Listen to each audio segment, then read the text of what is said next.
ഹരി ഓം സർവം കൃഷ്ണാർപ്പണമസ്തു. ധനുക്കൂറിൽ ജനിച്ചവർ കഴുത്തും മുഖവും കുറഞ്ഞൊന്ന് നീണ്ടവനായും അല്പം വലുതായ മൂക്കും ചെവിയും ഉള്ളവനായും ഉള്ള് വളഞ്ഞവനായും ഉത്സാഹിയായും നൃപസമ്മതനായും വിദ്വൽ സമ്മതനായും ദാനധർമ്മങ്ങളെ പറയുന്നവനായും ശത്രുജേതാവായും നല്ല വാക്കുകളെ പറയുന്നവനായും എല്ലാവർക്കും വഴിപ്പെടുന്ന അവനായും ശാസ്ത്രാർത്ഥങ്ങളെ അറിയുന്നവനായും എല്ലാവർക്കും വഴികാട്ടിയായും കാവ്യകൃത്തായും ഓജസ്സും ബലവുമുള്ളവനായും ഭവിക്കും.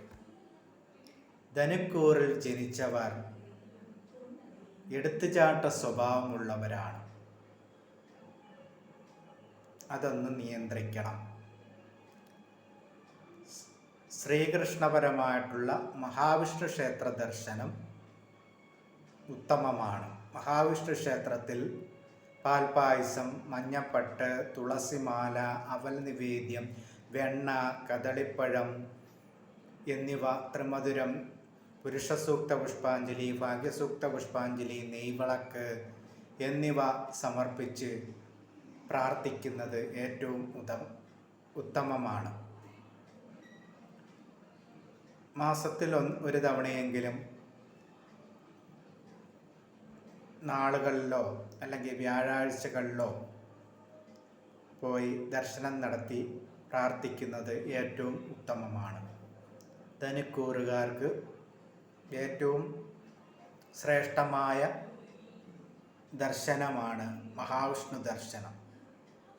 ശംഖചക്ര ഗദാപങ്കജധാരിയായ മഹാവിഷ്ണുവിനെ, വൈകുണ്ഠനാഥനെ ദർശിച്ച് പ്രാർത്ഥിക്കുന്നത് സർവശ്രേഷ്ഠദായകമാണ്.